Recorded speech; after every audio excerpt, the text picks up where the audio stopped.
అంటారు. నువ్వు అలా పడితే ఎలా మార్చేసుకుంటామని మాట్లాడతారు.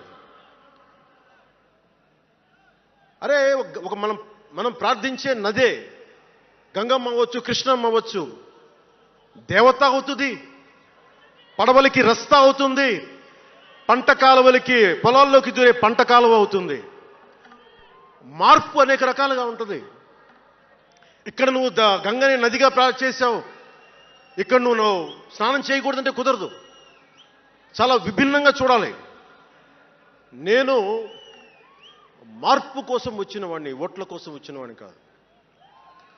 అంటే ఇన్ని మాట్లాడే ఈ ఇంగ్లీష్ పేపర్ వాళ్ళకి I want to give you an example. Who said Pawan Kalyan changes from left, right and center? Let me tell you this. One example from one of your journalist brotherhood, from your journalist brethren, Sri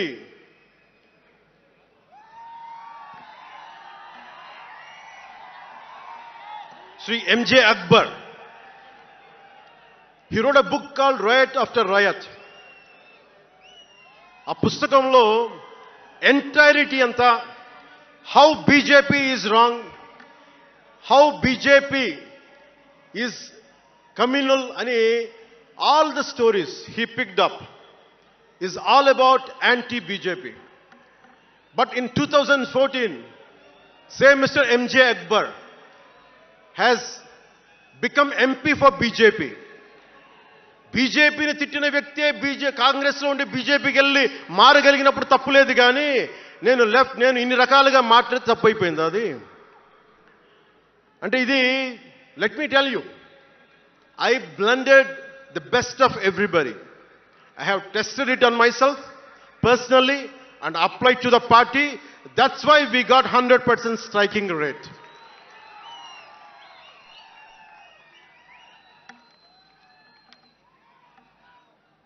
నేను ఎలాంటి కాలంలో పెరిగానంటే, భావోద్వేగాలు లేకుండా, జీవిత బరువులు మోయకుండా, కించిత్తు భావుకత లేకుండా, బాధ్యతగా నడవకుండా ఉంటే ఇంత దూరం రాగలమా? జీవితంలో నిన్న కాకితాళంగా ఎలా జరిగిపోతాయి? అంత ఫ్లూక్ అండి అంటే 21 సీట్లతో 100% వచ్చేస్తామా?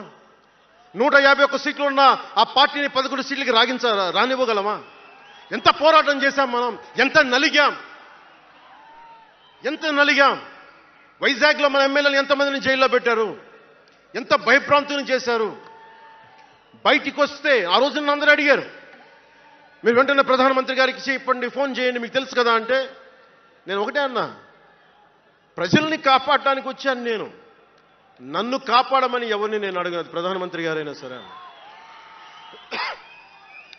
ఇది నా నేల, నా పోరాటం ఇది. నా మీద చెయ్యి వెయ్యమని చెప్పండి, చెప్తాను నేనేంటో అని చెప్పాను. అంటే నేను ఎవరో వస్తారో నేను ఎప్పుడు చేయను, నేను ఎంత నిలబడగలను అదే నా మెజర్ అంతే. నేను ఎలాంటి జీవితం నుంచి వచ్చానంటే, నాకు చుట్టుపక్కల పేరెంట్స్ కమ్యూనిస్టులు, పిల్లలేమో క్యాపిటలిస్టులు. అలాంటి లెఫ్ట్ భావాలతో ఉన్న నాయకుల్ని, వారి పిల్లల్ని నేను నెల్లూరులో చూసేవాడిని. అంటే మార్పు అనేది అవసరం. నాన్న కమ్యూనిస్ట్ కదా అని కొడుకు క్యాపిటలిస్ట్ అవ్వకూడదనే రూల్ లేదు, ఇలాగే ఉండాలని ఏం లేదు. అంటే సహజం, అంటే మార్పు చాలా సహజం, ఎదగడానికైనా దిగజారడానికైనా సరే.